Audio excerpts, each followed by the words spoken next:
हरे कृष्णा दोस्तों, आपका बहुत बहुत वंदन अभिनंदन स्वागत है आपका मेरे चैनल पर। भक्तों, आज 23 मई अपरा एकादशी का व्रत है। शास्त्रों में यह व्रत बहुत ही खास माना गया है। अपरा एकादशी का व्रत करने पर आपको 100 गायों को दान करने के समान फल की प्राप्ति होती है। अपरा एकादशी के दिन भगवान विष्णु की विधि विधान से पूजा की जाती है। इस दिन पीले वस्त्र पहनकर भगवान को पीले फलों और पीले मिष्ठान का भोग लगाया जाता है, तुलसी दल अर्पित किया जाता है और आरती की जाती है। व्रत में कथा का पाठ करने के बाद आपकी पूजा पूर्ण होती है। जाने अपरा एकादशी की व्रत कथा। युधिष्ठिर ने पूछा, जनार्दन, ज्येष्ठ के कृष्ण पक्ष में किस नाम की एकादशी होती है? मैं उसका महात्म्य सुनना चाहता हूँ, उसे बताने की कृपा करें। भगवान श्री कृष्ण बोले, राजन, तुमने संपूर्ण लोगों के हित के लिए बहुत उत्तम बात पूछी है। राजेंद्र, इस एकादशी का नाम अपरा है। यह बहुत पुण्य प्रदान करने वाली और बड़े बड़े पातकों का नाश करने वाली है।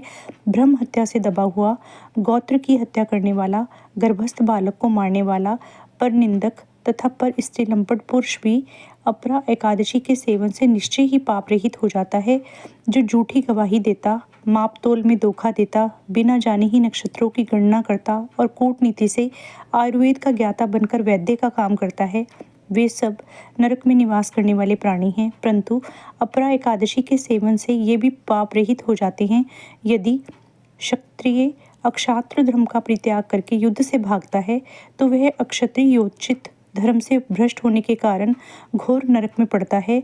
जो शिष्य विद्या प्राप्त करके स्वयं ही गुरु की निंदा करता है, वह भी महापातकों से युक्त होकर भयंकर नरक में गिरता है। किंतु अपरा एकादशी के सेवन से ऐसे मनुष्य भी सद्गति को प्राप्त होते हैं।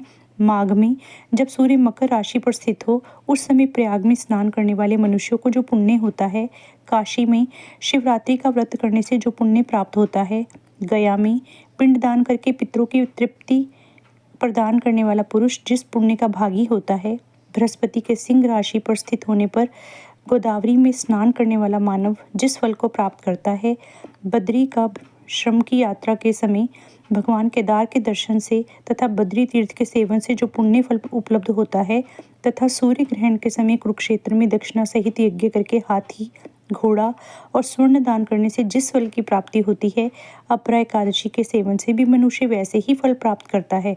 अपरा को उपवास करके भगवान वामन की पूजा करने से मनुष्य सब पापों से मुक्त हो श्री विष्णु लोक में प्रतिष्ठित होता है। इसको पढ़ने और सुनने से सहस्त्र गोदान का फल मिलता है। आप सभी को अपरा एकादशी की ढेरों शुभकामनाएं। यदि वीडियो आपको पसंद आई हो तो कृपया लाइक, शेयर और सब्सक्राइब करें, फॉलो करें। आपका बहुत बहुत धन्यवाद। जय जय श्री राधे श्याम।